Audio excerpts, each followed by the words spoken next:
Hey, Bernardo Wealth Extended Family. Welcome to summer. Man, it's been a quick year so far.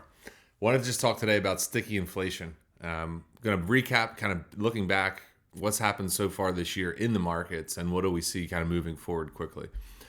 Year started off with a bang, kind of picked up where we left off. Markets rallied January, February, and March, really under the guise of inflation's coming down and the Fed is committed to lowering interest rates later this year in 2024.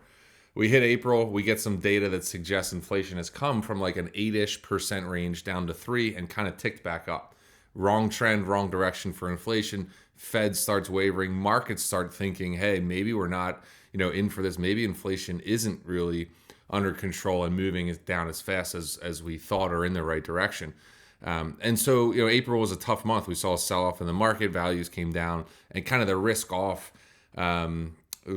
trade was popular.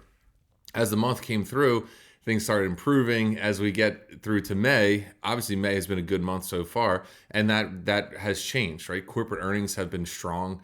The Fed remains committed. The Fed's kind of looking at data in the rear view and committing to that to show them what they think of inflation moving forward. And so they have remained dovish. They have remained in a state of saying we do believe rates are going to come down and we'll lower them later this year.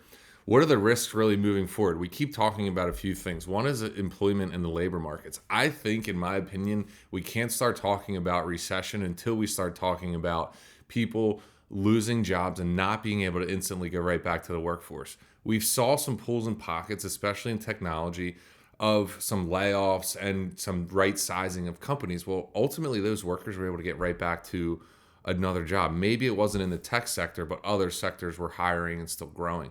So I think it's really hard to sit here and talk about talk about recession with a labor market as strong as we have. I think the other side of the equation here too is for volatility of the markets. If the Fed were to say, hey, inflation is heading in the wrong direction and we have a potential rate hike on the horizon, I think those are the two catalysts we have to pay attention to that are going to create volatility in a risk-off type of trade. Otherwise, people are talking about this Goldilocks scenario, not too hot, not too cold, and the markets can survive in those mediums and do well. And so I think ultimately that's what we're talking about here on a go-forward basis. It'll be an interesting year with the election. I don't feel strongly that the election's going to breed volatility because I think inflation and interest rates are really all the markets are caring about right now and what the Fed has to say.